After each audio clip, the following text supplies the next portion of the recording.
Dear Jay-Z and Desirat, you ruin hip hop, you ruin football, you ruin basketball, you ruin touring, you ruin IG, you ruin Twitter. The jig is up.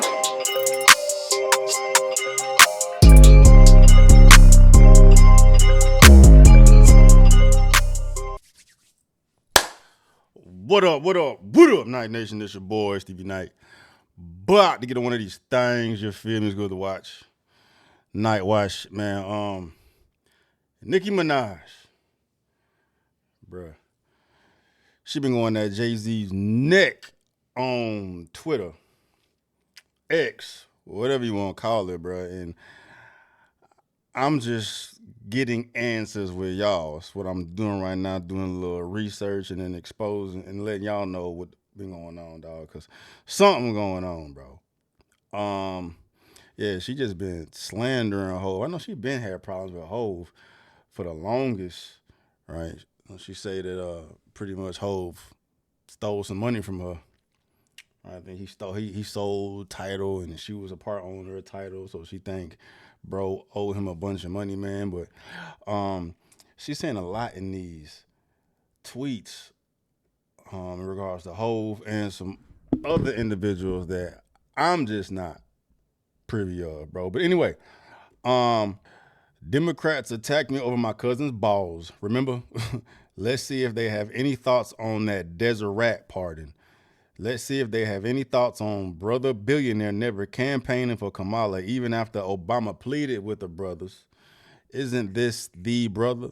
The one brother who could have probably gotten the job done for y'all? Well, if the top brother in charge can leave y'all hanging without repercussions, then may everyone else leave you hanging as well. Hanging like my cousin's friend's balls.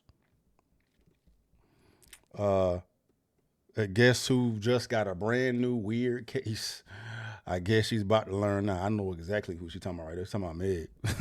Because Meg getting sued by a cameraman um, claiming like hostile working environment stemming from him being forced to watch Meg have sex with another girl in the car, right? And Roc Nation tried to throw the case out, but the case eventually came across the right judge's desk because the judge like, I gotta see this through because it's some shit here, man. This may not be some bullshit, bro, but Meg doing Meg shit again. Um, so wait, Jay Z had Not Like Us playing at the Super Bowl after his CEO was pardoned by President Trump. We got to find out who is they. President Biden posting Not Like Us after Desirat was pardoned by President Trump is so sad. Desirat, were you out marching with your fellow Mexican immigrants? Oh, right. You were pardoned by President Trump, so you kind of can't, right? I mean, it kind of implies you guys are cool with him while y'all seem to pretend to be against him. Or are y'all not his friend either anymore, just like Diddy? I mean, if someone pardoned me, we'd be friends for life. You've done so much evil to black people. Now you've turned your back on your own as well, it seems. Don't you guys over there keep black artists fighting while you hold on? Don't you guys over there keep black artists fighting while you sit back and benefit from both parties? If I had gotten a pardon from President Trump, imagine the uproar. Yet the Roc Nation CEO doesn't, and yep, you guessed it, silence. Black people, until you speak on this, you can never, ever, ever, ever. I don't know what she mean by that. I wonder how Desirat thanked President Trump for that kind gesture. LOL got a Hispanic woman allegedly calling her son-in-law ninja under the protection of y'all so-called black savior while y'all sat around making them rich. When y'all needed them the most, they were silent. When y'all needed them the most, they were silent though, huh? Chin up. Jay Z came out to perform recently once that legal stuff started coming out. Yet, when Obama was pleading for the brothers to vote for Kamala, the richest and most influential black rapper was nowhere to be found. Maybe I'm forgetting. I don't know. Did he say even one word? It seemed like an urgent request by the tone of Obama's speech, yet brother billionaire never got in the field for y'all, huh? When y'all needed him the most after all that money he made off the Democratic Party. Brainwashed black people. Oh yeah, she going crazy. Those blogs won't be here a year from now either, so enjoy. So let me get this straight. Y'all so-called black savior, Jay-Z, has an Hispanic CEO who was pardoned by President Trump. Interesting. So does that mean Desirat isn't a Democrat? Black people, I thought y'all hate all Trump supporters. Wait, did Jay-Z ever campaign for Kamala? He's been, didn't I just read this? He's benefited so much from the party. When President Obama gave the speech about brothers, why didn't Jigga Man come out and strongly campaign for the Democratic Party at that time? Could it be that y'all have all been hoodwinked? Facts. Woo-wee. That was so kind of President Trump, and that was so kind of President Obama to passionately go out and campaign. But what did Mr. Jigga Man do to help y'all win the election? He's above speaking out to help his party, or was it not his party? Is it just about who can benefit him and Desirat all the time? Oh, black people, it looks like the Jigga Man and Desirat played y'all once again. LMFAO, the jig is up. Yeah. Jay-Z, you let Desirat do a lot of evil to black people. You stayed silent. We used to believe you. You went out sad, Ninja. This is all alleged and for entertainment purposes only. Desirat, did you get that 40 million, 55 and paying for bots? Oh, Bot Nation.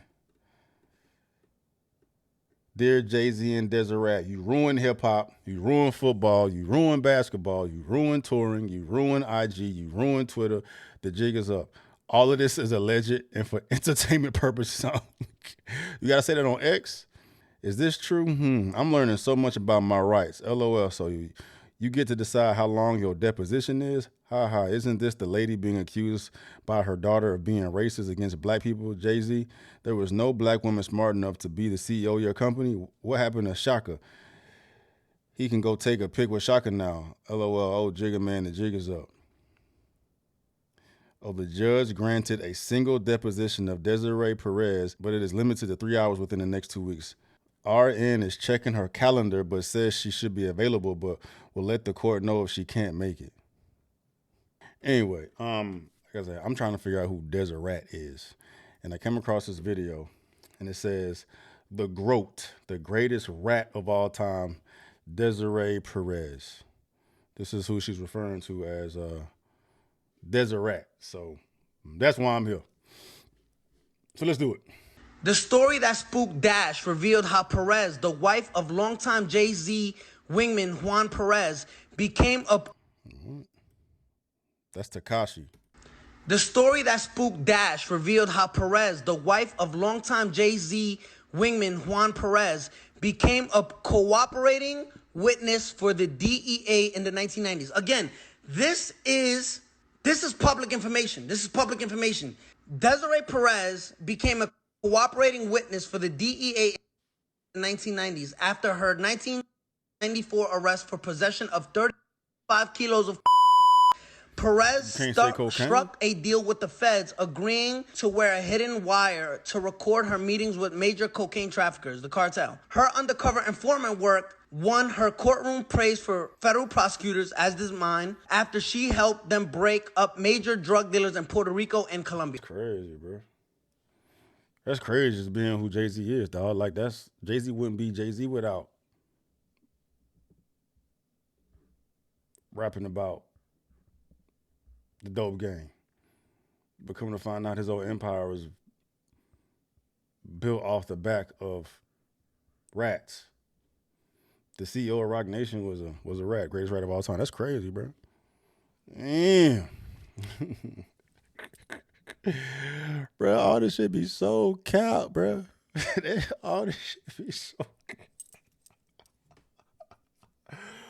Ooh, this shit sad, man.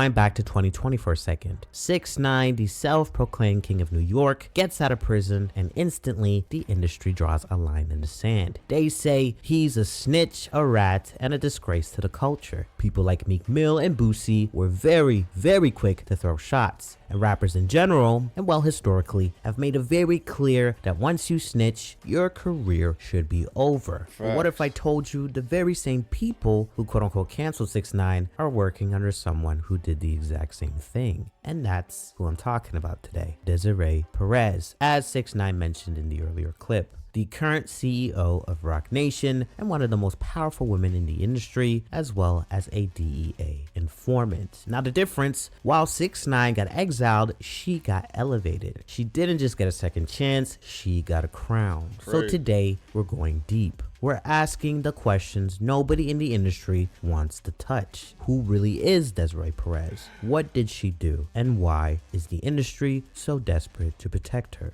Now, Desirat's story doesn't just start in a boardroom. It actually starts in the streets. In 1994, she was arrested in Miami on conspiracy to distribute.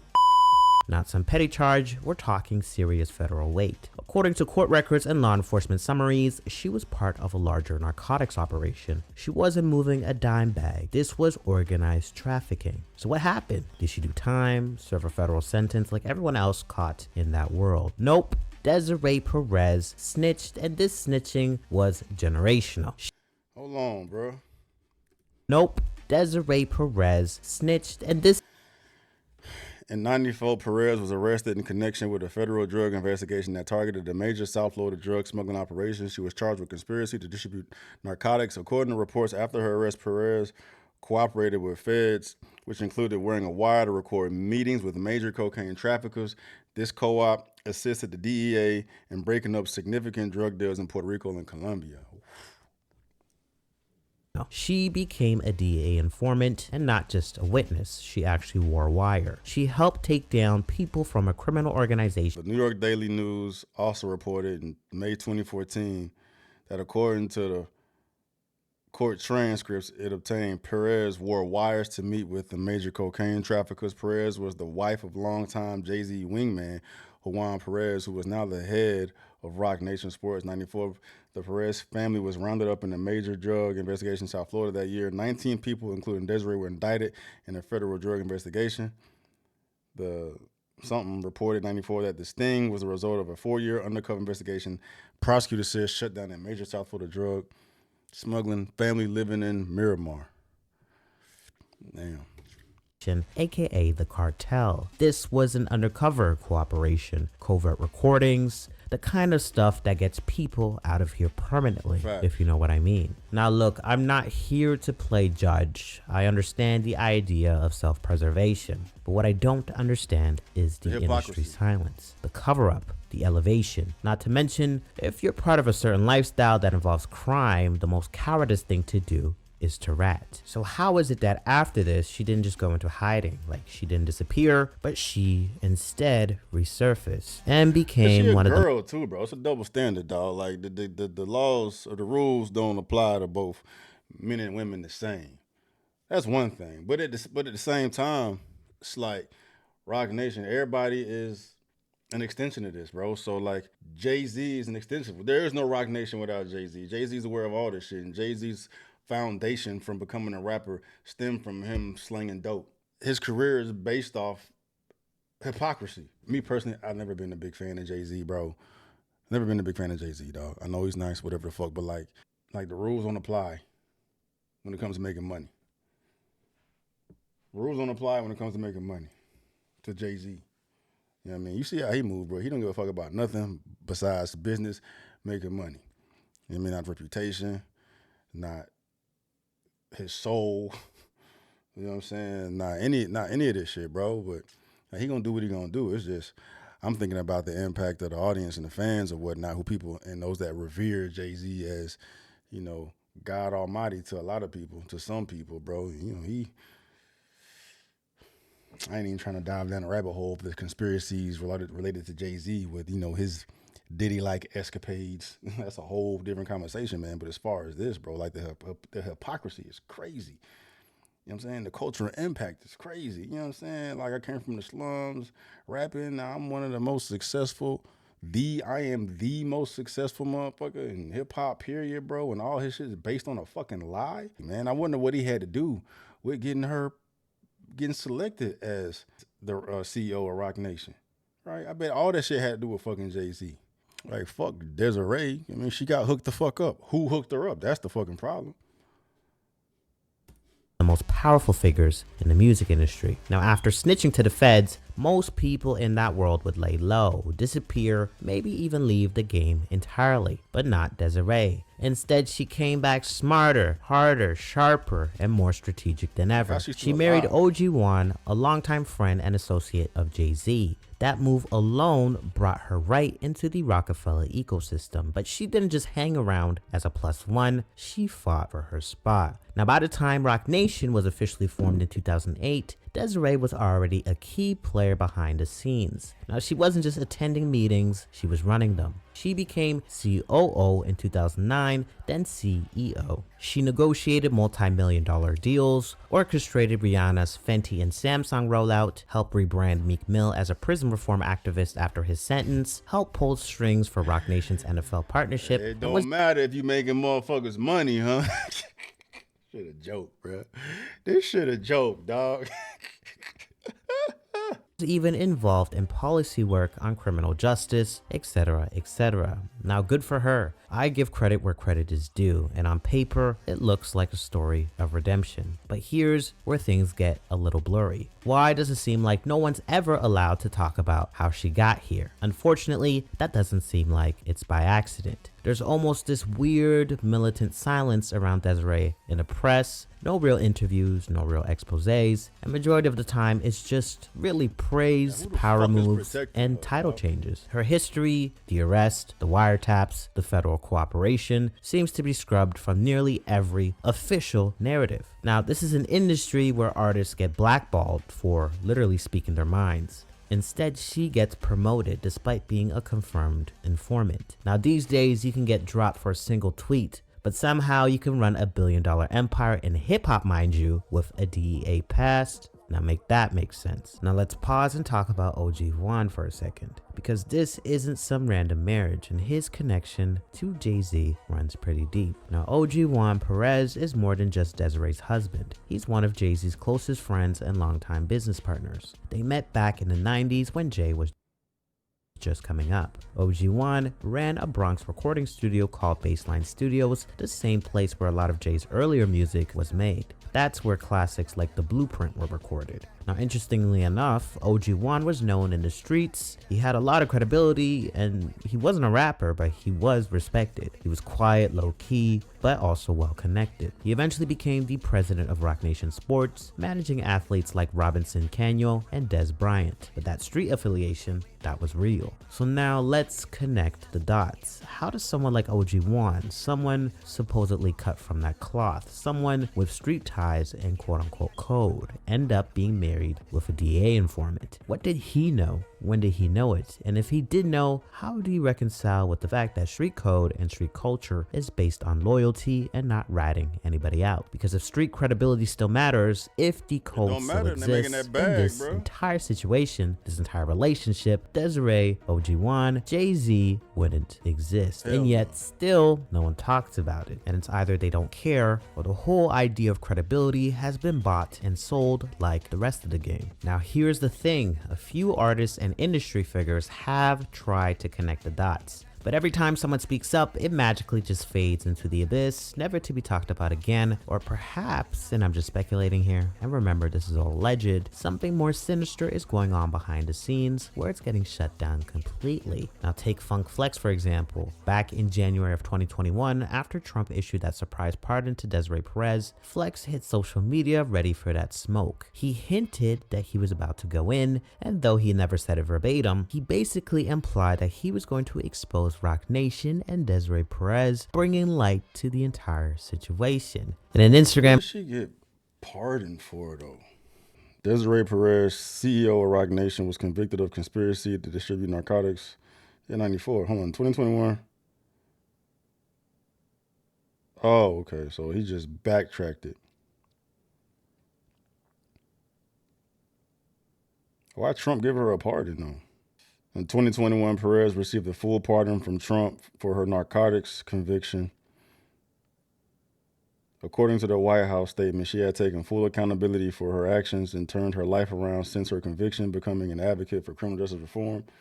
Note, while Perez was arrested in connection with grand larceny and firearms possession in '98, the primary conviction mentioned in the context of her pardon and public statement is related to the drug conspiracy.